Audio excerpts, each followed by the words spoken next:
Welcome to the Takeoff Podcast, the go-to construction podcast for construction professionals seeking inspiration, education, or motivation for the next steps in their career. Each Monday, you'll be joined by me, Mick Donaghy, Managing Director of Gedden Executive Recruitment and a respected name from the industry. A construction leader, a business owner, or someone in the thick of the action. The whole premise of this podcast is for you to get something from it. An idea, a connection, a mentor, whatever it is, I hope you get it.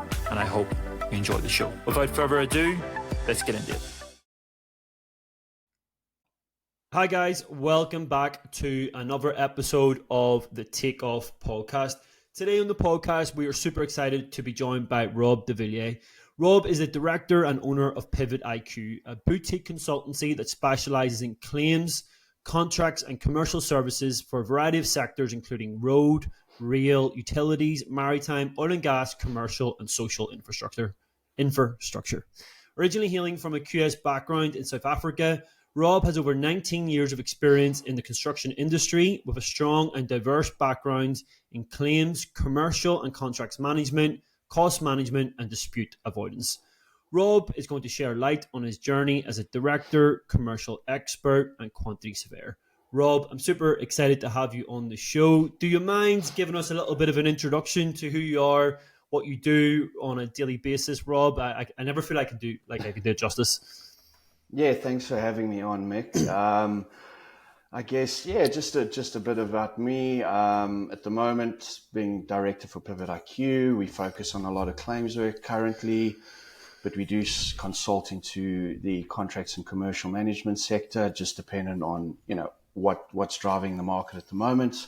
Obviously, there's a fair amount of disputes going on. So my day-to-day currently is helping out in both, ironically, the delay and quantum sectors of claims, advising clients, working through and supporting delay experts, quantum experts, helping draft reports, fact-finding, research, putting together assessments, and getting stuck into the nuts and bolts that are needed for these type of submissions. So that's pretty much what I'm busy with at the moment. In the past, yes, we've assisted clients with commercial and contracts and advising them on, best principles, how to get them out of sticky situations or avoid some of the stickier ones. And that's our core focus at the moment.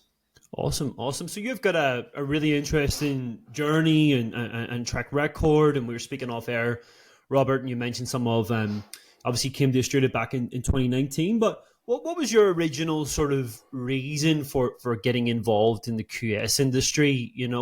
Obviously there's such a great track record of South Africans getting involved in QSing, emigrating to Australia or New Zealand and really doing really well. So tell me more about your reasons for getting involved in that side of the market. I think my reasons are a bit simpler.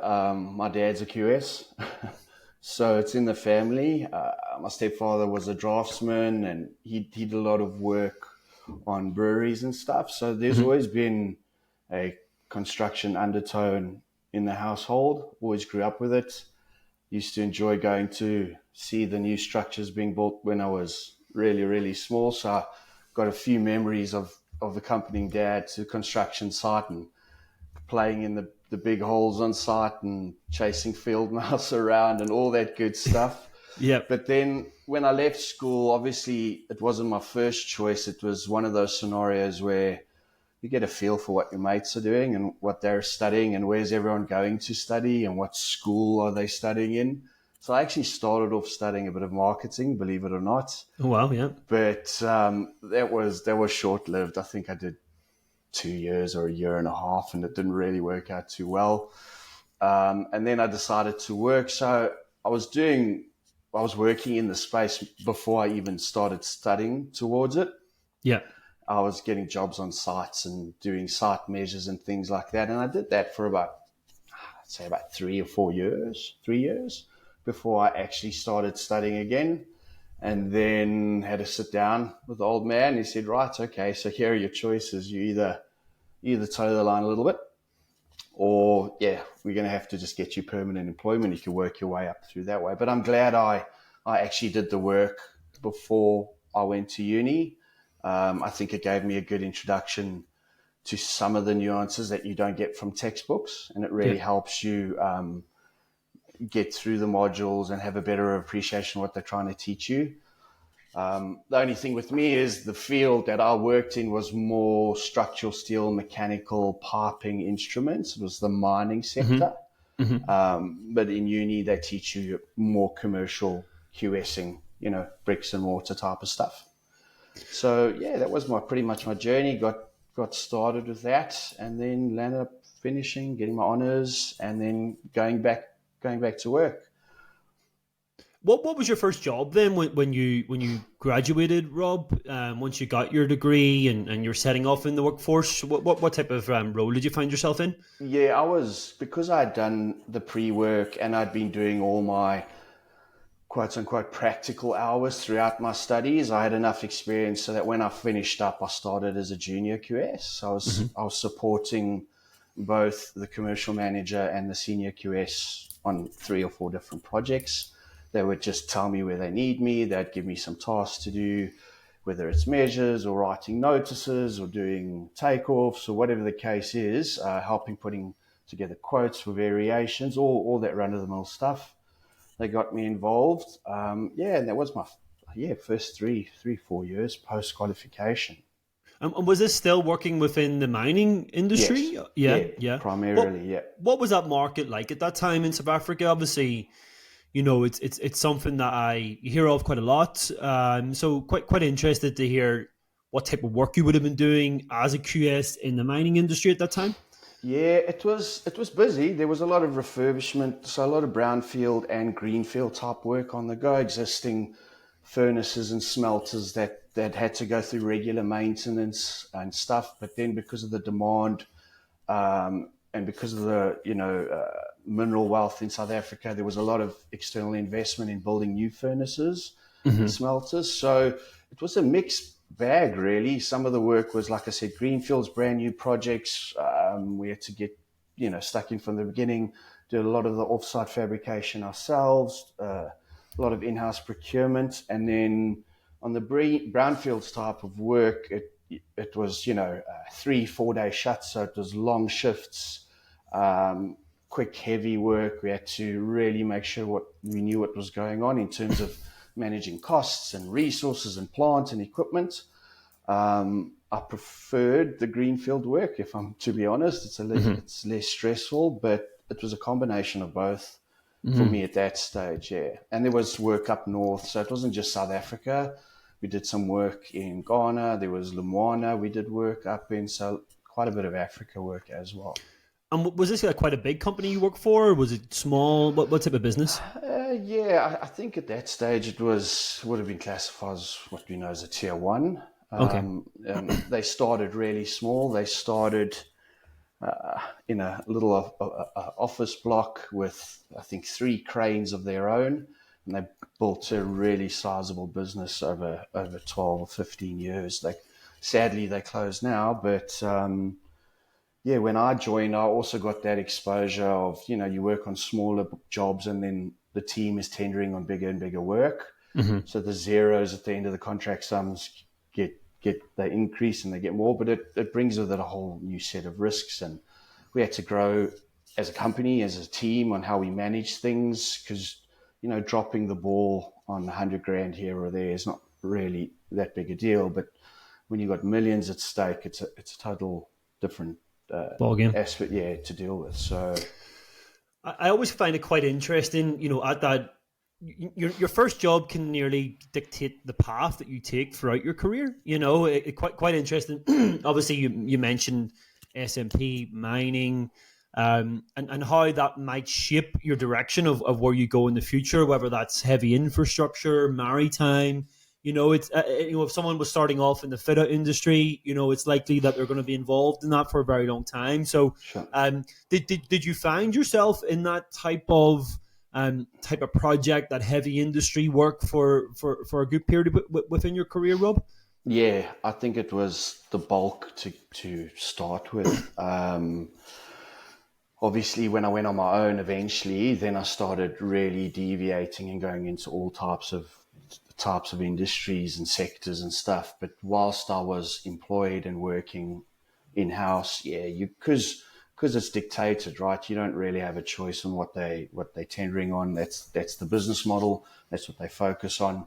The only thing I would say is, from my perspective at least, you can start in the industry, and I didn't stay there purely because I enjoyed the industry. I actually wasn't particularly fond of it. There was, a lot of traveling, a lot of distance sites, lots of time away from the family. Conditions aren't great, but you stay there because it's what you know. And I think when you're younger and you're finding your feet, you take a little bit less risk, or you bet on yourself a little bit less. You're worried that if you step outside of it, people are going to, I don't know, a bit of imposter syndrome and call you out on things that you don't know. But obviously going on your own, you don't have a choice. You just got to meet clients where they're at, and if they need help, then you got to dig deep and really start bringing out all your resources. Can you remember your first maybe, dip into management, leadership, and what that was like, going from maybe focusing purely on the technical aspect into a more of a holistic role, Rob? Yeah, I think it was at the same company, the promotion to senior QS at that stage, but it was a hybrid. It depended on the size of the project, but you're pretty much running a senior QS / commercial manager at that stage. And then you're having to worry more about the metrics of the team, how the team's getting along, how they're communicating with each other, what stumbling blocks are happening on site, where there's butting of heads back at head office, because there's a large dependency, right? Particularly at like cost report time. You need to speak to the financial manager or CFO, whoever you need to chat to get information and ledger printouts. So it went from focusing on doing the site measure, doing the takeoff, preparing a cost sheet, to actually managing the people that were tasked with those things, and making sure the team knew on a monthly basis what the deadlines were and what the ultimate exposure was if they didn't meet those deadlines. And sometimes, because they're starting out and young themselves, they just think it's, run-of-the-mill stuff, but they don't realize potentially what impact it can have. And then you're the one sitting with all the executives at month end, running 3 projects, and then you have to present all the cost reports, and you're in the red. And it's not because you're actually in the red, it's because someone got a delayed ledger printout, or the CFO wouldn't give the information. So it can have quite serious ramifications for you as a leader, because that's your job. It's to make sure all the moving parts work together. What would you say is maybe some of the key characteristics of a good leader within that sort of QS sort of estimating space? Yeah, it's a tough one, because I grew up when I was doing it.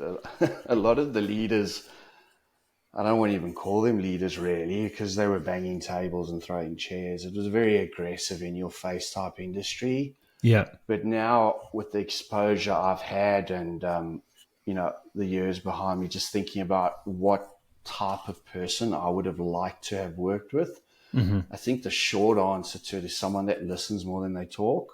A lot of the guys in the past, being in the specialist industry that it's potentially classified as, they want to impart how knowledgeable they are, and they want to show how smart they are in a particular field or sector. When if you just listen more to where the up and coming skill set is at, and what gap that they're missing out on, or potentially don't understand, I think that goes a long way, because you don't know what you don't know, and sometimes too many assumptions go completely down the wrong track, and that up and coming youngster or professional looking for that guidance lands up going 2-3 years down the wrong track, because you thought they were asking something, but that's not what they were asking. So just the ability to listen and really try and understand where they are in their professional journey. I think that's one of the most important metrics. Just looking back into your profile a little bit, Rob, it looks like you've had really good experience working, with the tier ones, but also with the sort of consultants and more sort of advisory firms. So how did you get involved in the maybe the opposite area of the industry? I think it started when I realized, QSing is not just your typical brick counting exercise. I thought to myself, if I'm going to become better versed at the contract side of thing and have a better appreciation for commercial exposures, then I need to have a look at the consulting side of things. And one of them, I went and worked for a commercial consulting firm, but they were run by lawyers. So there was a heavy legal undertone to what they did. They did a lot of like adjudication and arbitration prep work, represented clients in litigation. So that was a good step out for me. That's the time when I started reading towards my master's, and I started getting a totally different feel because, like you said earlier, I had the technical base covered. So the technical stuff was dialed down at a level that I was comfortable with, but I just felt there was a whole nother side in potentially beefing up my repertoire of skills by looking at the construction law, the contracts management type. So that's when it started back in, I think that was 2010-ish, 2011, somewhere there. Nice. And what did you see as the main difference? Because when I'm bringing sort of maybe newbies into the industry, from a recruitment perspective, they get so confused because like there's so many different types of businesses, from tier ones, the advisory firms, the subcontractors, the QS firms. There's so many different maybe service providers. But what did you notice as some of the main differences, going from tier one into more of a consultancy environment? I think for me, it's a totally different pair of lenses that you're wearing. When you're working for tier ones, tier twos, specialist subcontractors, they expect you to deal with the commercial aspects of their business model. So you have to be well versed on what makes that outfit tick. When you move over to the other side, you generally, and not all the time, you generally representing the client side of the fence. Mm-hmm. So their view is not as granular, and it doesn't need to be. You're more of like a 3,000 foot view. Yes, you have to understand principles, and you have to have a sound knowledge base of how the mechanics work and what generally goes on in the contractor's shed. But you looking through a different pair of glasses. Mm-hmm. When you're on the contractor side of the fence, the cost reports and the considerations and the way you manage resources is very different because you're applying for payment now. You're putting the payment certs in. When you're on the other side of the fence, you're evaluating, and you're evaluating with, in most instances, very limited knowledge of what's going on in the background. So I always say from a getting started perspective, there's so much wealth of knowledge and starting out on the ground, in the trenches, on the contractor side, really learning some of the technical stuff you will never really fully appreciate if you go uni straight to advisory, straight to government perhaps, because you miss out on some of the smaller appreciations for what affects their cash flow.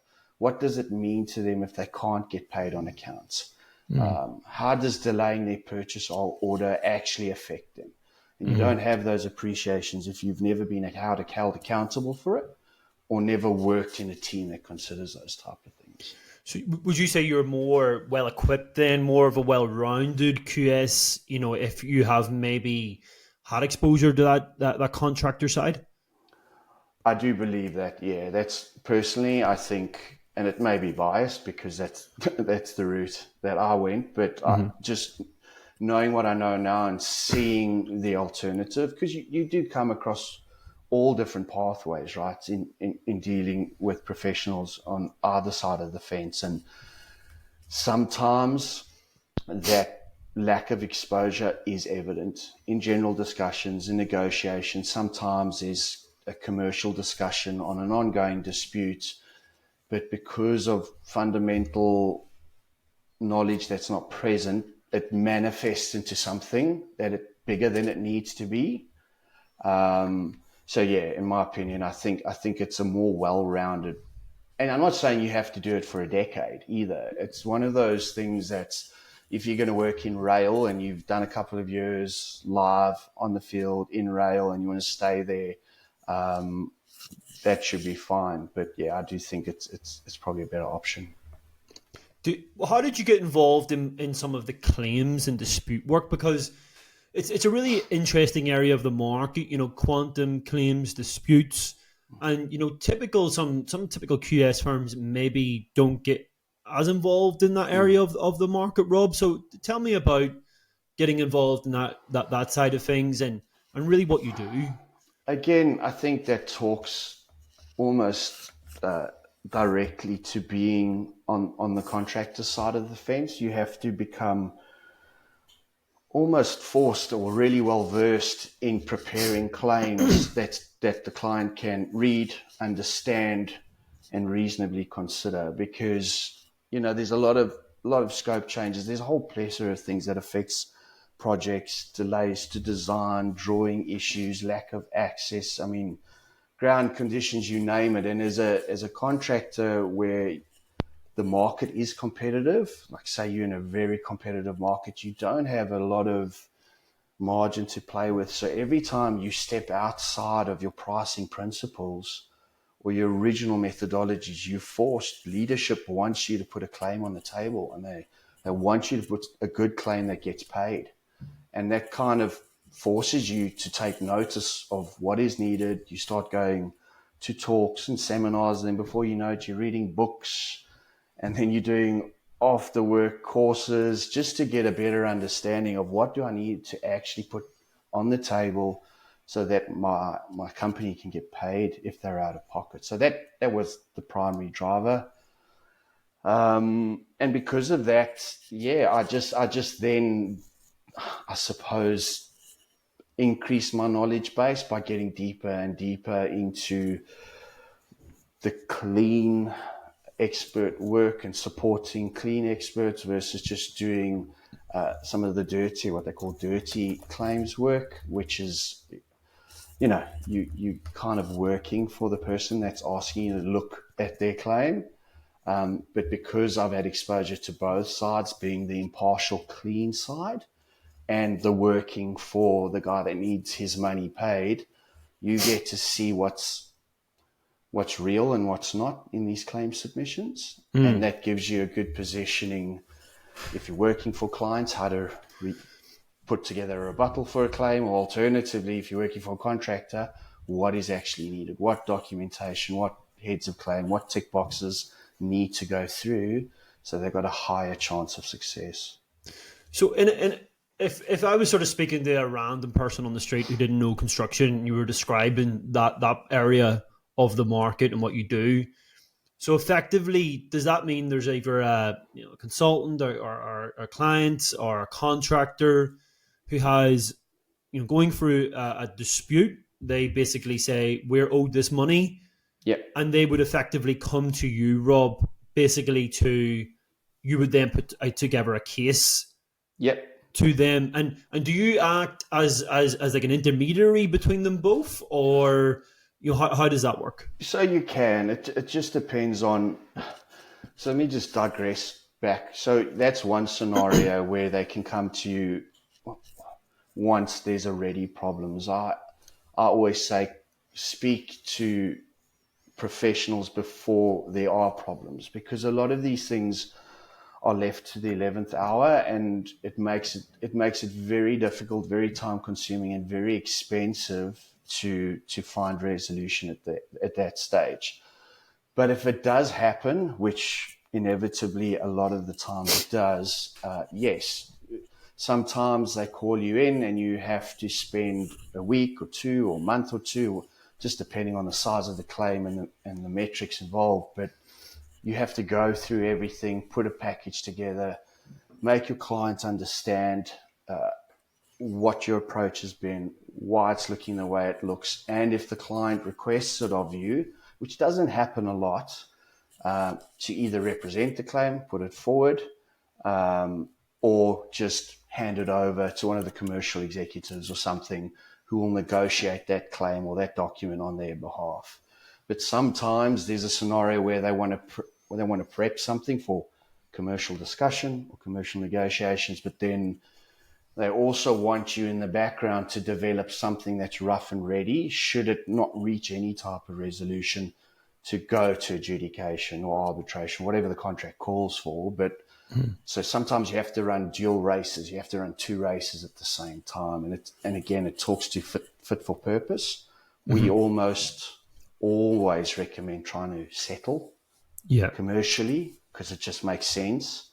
But if I had to choose first prize would always be when you start seeing stuff coming up on your job and you're not quite sure how it's been handled, or the contracts team is a little bit out of their depth, even if it's just for a desktop review type setup, get the professional in, do a bit of a workshop, give a running plan on how do we address the stuff going forward. It'll just better position them should it become a dispute further down the line.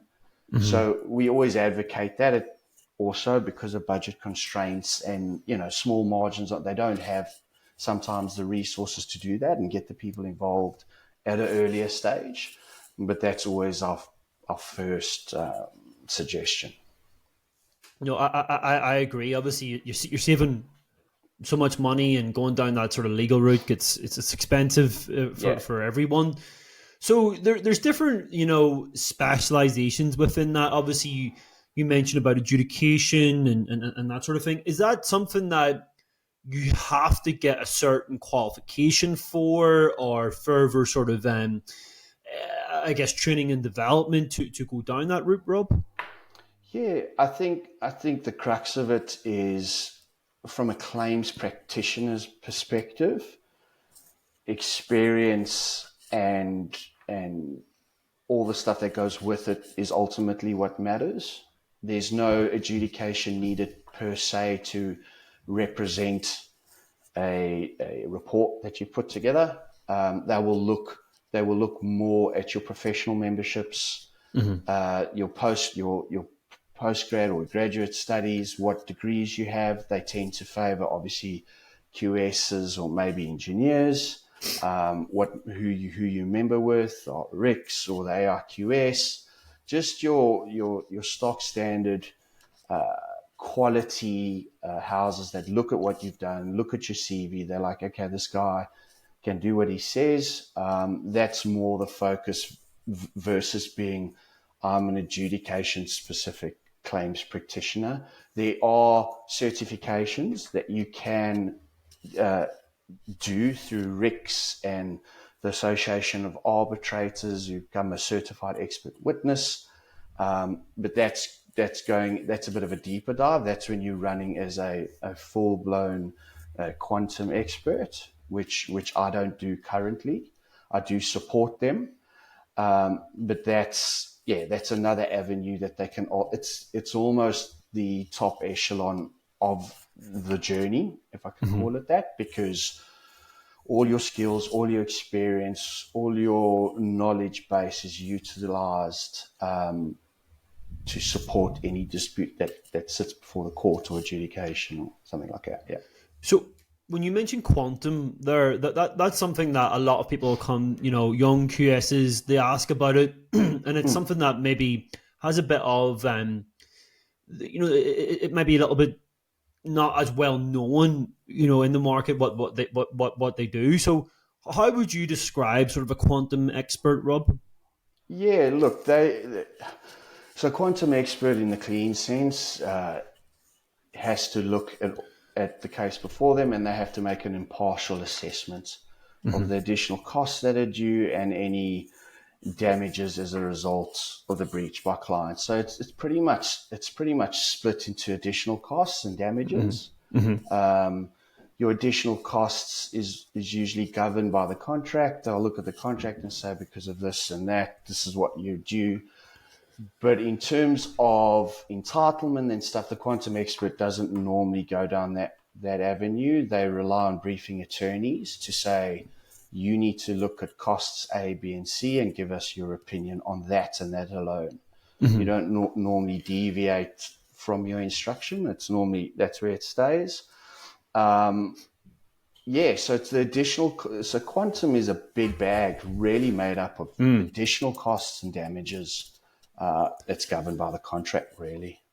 It's a really interesting side of the industry. It's it's nearly like a combination of quantity surveying, but then there's like that negotiation element. There's that sort of construction law aspect to it as well. So it's a real sort of multifaceted type of role.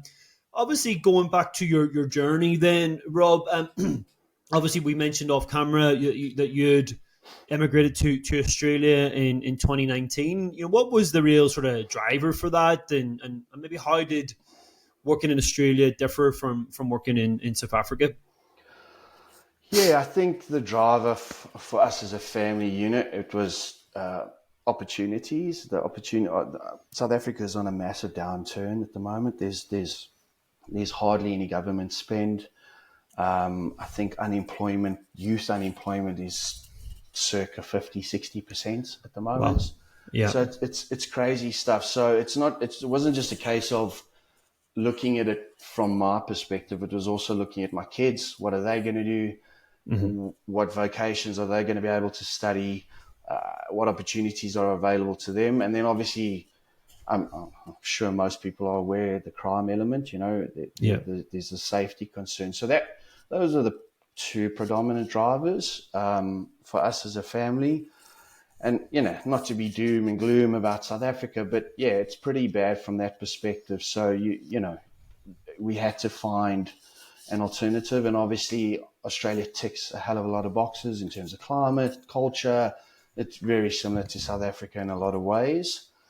I think coming here, it was a bit of an eye opener, not from practicing perspective, not from working in the industry. What I did pick up is there's a lot more red tape than there is in South Africa. Mm-hmm. But, it can be a blessing and a curse, because sometimes I think to myself, with all this red tape, how does anyone get anything done?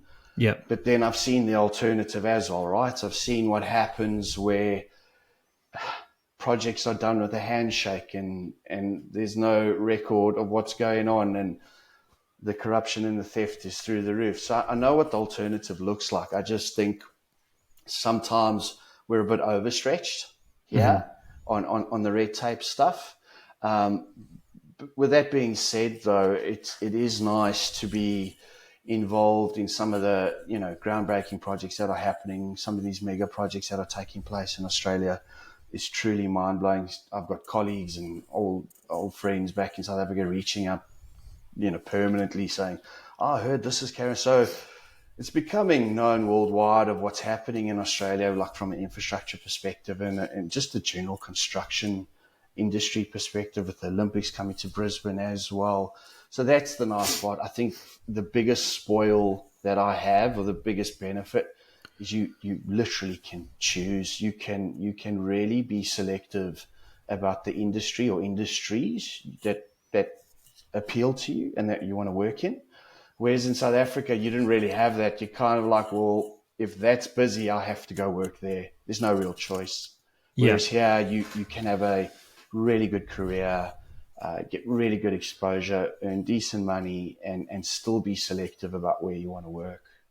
Yeah, it's interesting. Obviously, the size of Australia, it's so big. I think you can fit, is it Europe or something, like 1.5 times into Australia? So if I think from Brisbane to say Perth, that's kind of like going from like Dublin to Berlin or somewhere like that. It's such a big country. So it's got so many different aspects to it, and I always say each state in Australia is kind of like its own mini economy, culture. There's so many different aspects to it. So what were maybe the challenges that you faced, first of all, Robert?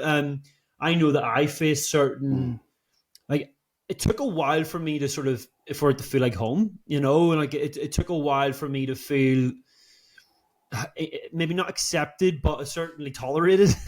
And I guess, did you feel like there were certain challenges that got when you arrived? 100%. I think I've mentioned it already earlier on. It's having the Australian experience was one that kind of blew my mind a little bit, and only because when you go through, if you come over on a professional skill basis, you have to jump through so many hoops just to get in. It's really draconian, and again, red tape is, the process is monumental, but you get vetted by your respective agency. So the ARQ, SAR, you get everything ticked, and then you land on shore and they go, no, but you don't have any Australian experience. So it's a bit ironic in a sense, because how did you get in the first place? If your skills, knowledge base and or experience wasn't sufficient enough, how did you get vetted to come over on that basis? But that being said, because there's such a diverse expat community, and there's a lot of, I think, people that have been through the same thing, those are, in my view at least, those are the ones that take the chance on you, because they know what it's like coming over. No one would give them a go. Everyone just wanted a certain cookie cutter mold of a person to do the work. And I think that's also what played against me, is having the diversity I did have in my resume or CV. Because if they want a contracts person that does contracts admin work for tier 2 contractors that specialize in civil works, and you come and I've done this and I've done that, and you've got this broad knowledge base, they don't really favor that so much. You almost have to dispose of everything else you've done and just focus on those few little things that they're looking for. So that played against me. Whereas in South Africa, that was the only way you got employed, is if you could do the job of several skilled people within the company or firm. So yeah, I did find that. But once you've got a few runs on the board, it opens up really quick. Yeah. So it's hard. And a few people I spoke to when I moved over, they said, look, it is really difficult. Everyone knows it. But once you get a few runs on the board and you've had your first employment for 6 months, you're good to go. And then really, like I said, then the benefit kicks in, right? Then you've got the opportunity and the depth and the scope of all the work that's going on to get picky about. But I think it also harms potential employers, because I think once there's a realization that you've either been employed because you're a new expat, so you're not earning what everyone else is earning, and you're kind of just in the door position. As soon as they've got that experience, they quite readily want to leave because they know what's really going on in the market. Yeah. And I don't think it does any favors for employers. You want to retain that skill set. You want to keep the person that you gave a go to and make sure that they're in line with everyone else, that there's no chances being taken, I guess. I talk about this all the time, that companies want you second, if that makes sense. So they don't want to be the first one giving you a go. They're giving you that chance. They want someone who's going, well, XYZ Construction, he worked there for 2 years. No, we'll take him on then. You know, they want the second time around, you know. So that's a great point. And another thing that you said there was actually really poignant. But when you come into the market, when you come into Australia, you know, it's most likely people who have, you know, worn the same shoes that you've worn, who are most likely to give you an opportunity, you know. When I first started recruiting in Australia, you know, I'm trying to speak to Irish guys to see if they'd give me a chance to, you know, to work with me, you know. And similarly, if I was from India, Sri Lanka, South Africa, you know, wherever you're from, use that to your advantage rather than use everything that you possibly can to get that first chance. Otherwise, you know, you'll just go around in circles. I was looking at my LinkedIn yesterday, and I was sitting on the sofa last night and I got another message, and I looked back to see how many times this guy's messaged me. 58 times he's messaged me. Wow. And I've maybe messaged him 5 times back, you know, saying, hey, I'll try and help. But it's using your mindset to say, this isn't working, obviously. Let's try a different approach, you know? 100%. Yes. And you just got to try all avenues. the sad thing is I didn't realize that till after the fact. Yeah. But I've spoken to a lot of people since who've shown interest in immigrating. I'm like, okay, this is the run of it. Give this a go, because you'll have a lot better traction that way. Yeah, well, this is the reason for the show as well. So obviously, coming into the market, you mentioned a lot of red tape. Did you find that your heavy industry experience has become useful though, Rob? You know, I find that Australia's got a lot of infrastructure, mining, LNG. Did you find that was useful for you? Not in a direct way, no. But once you've worked a certain amount of years and you've gone through the ladder of experience, cost reports are generally cost reports, cost plans are generally cost plans. So it's just about getting up to speed really quick on some of the technical knowledge you may not possess.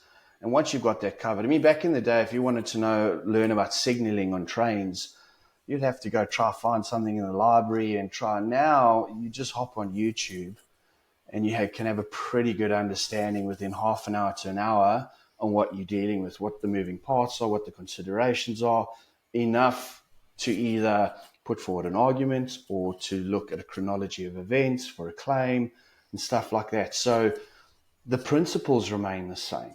The larger principles, which makes up 60 to 70% of the work you deliver.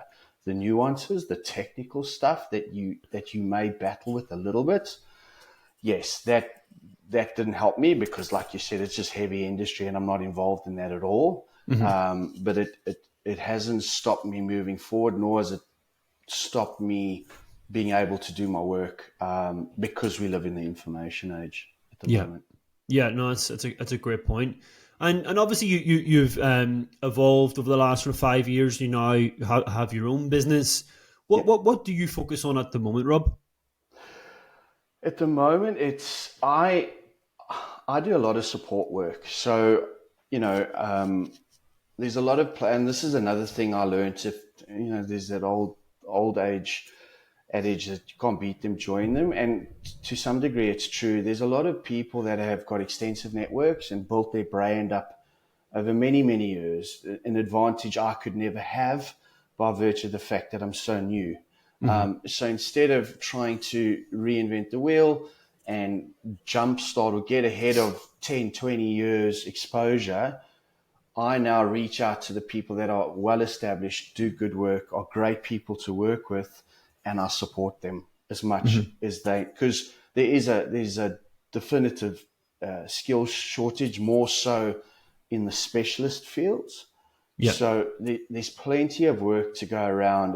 It's more about establishing collaborative setups that you communicate well, you work from the same hymn sheet, you know exactly what kind of work you want to deliver. And that's my focus point. So it's a lot of claims work that I'm busy with at the moment on both sides of the fence. And again, I do quite a bit of support work for experts. I'm not an expert myself, but that's kept me rather busy over the last year, yeah. Do you see any trends that are common within the work that you're doing? Is it more building work? Is it infrastructure? Are there certain areas that seem to be popping up more than others? Yeah, look, it's a mixed bag because obviously, your commercial stuff and your smaller social infrastructure works are less in value. I think there's more of them on the go from a numbers perspective. So the claims are smaller, but there's a lot of moving parts with those ones.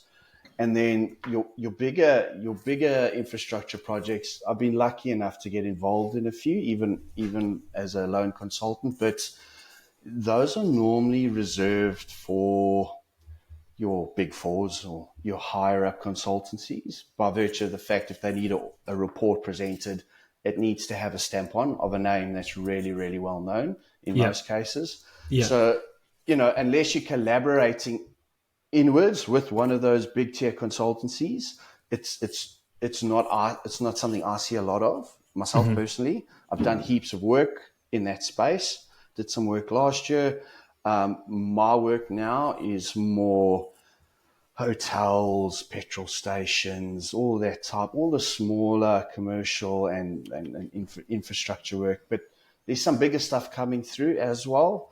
But again, it's all on a sub-consultancy basis for me because there's so many gaps that need to be filled at the moment. Yeah. I'm just supporting where I can. Yeah, no, it's really useful to have such a as you mentioned, Australia does pigeonhole people. You nearly have to like go, oh well, I'm going to wipe out 75% of my career and just focus on estimating or claims or Yeah. contracts. And so, but when you're looking at it from what you're doing at the moment, you can support in many ways, Rob. You have different skill sets to fall back on. Well, obviously, you mentioned the infrastructure is booming at the moment in Australia. Can you tell me, obviously, sort of coming towards the end of the show, what are you looking forward to and maybe inspired about working in Australia? I think obviously living in Queensland, I think I'm really, really excited about what's going to happen at the Olympics. We already see what's happening with Queen's Wharf and all the developments around Eagle Street. So they're prepping and they're building up to that. I think if they get it right and if they focus on 10 years post-event, what the city can look like and the use of these things that they're going to build and develop and expand on, that's a very exciting area for me because I think, there's a ton of work up front. We know that. We have to get ready. But I think for the next 15 to 20 years, Brisbane in particular is going to be really, really busy. Mm-hmm. And it's all about establishing yourself and just doing good, solid work, remaining competitive and just meeting clients where they're at. I think there's also a little bit of, you see in the news what's been happening with some of the big four consultancies and stuff. There's a little bit of disdain at the moment for what's going on in terms of the bums on seats approach. I think it's being felt at large, not to say that it's across all consultancies and stuff, but I think as a result of that, there's more willingness to look at the smaller outfits now to see what value add they can really get from the smaller guys and see, oh, wait, these guys can do the job. They can deliver. They do have the resources. Why did we overlook them? And they're 30, 40, 50% cheaper. So I think there's going to be a big upward trend in smaller outfits. I don't know what the end game will be. I don't know what that's going to look like ultimately. I don't know if it's going to be a case of setting up for the influx, i.e. set up for the next, like I said, 10 to 15, 20 years, and then, take the rewards of the hard work and use that to retire. Or I don't know what it's going to look like at the end. There could be a lot of new partnerships formed. A lot of smaller outfits joining forces because they realize, hey, we do work well together. So let's get something going properly. But I think it's an exciting time because the market there's so many skill shortage opportunities at the moment. I think, Queensland and Brisbane in particular is the place to be. Yeah. We're seeing it. I've seen the change, and you've probably seen the change as well since you arrived in 2019, Rob. Absolutely. From even traffic now, it's getting like the change from 2019 to now in terms of traffic is crazy. It blows my mind. But that's what happens when you're a global city, and we're starting to see Brisbane's becoming a global city. From what they're spending like nearly $6 billion on the airport. No one's really even talking about that. Obviously all the stuff that's going on in the high rise in the city, the Olympics, the healthcare boom. It's pretty crazy what we're experiencing overall. But if there's anyone out there, maybe it's a young QS, maybe it's someone who has interest in that sort of claims work, what's the best way to maybe get in touch with you, Rob? And, if there's anyone out there, is it okay maybe to touch base? Yeah, LinkedIn is usually the best place because all my details are on LinkedIn. So that's, or, email. I'm happy to speak to anyone.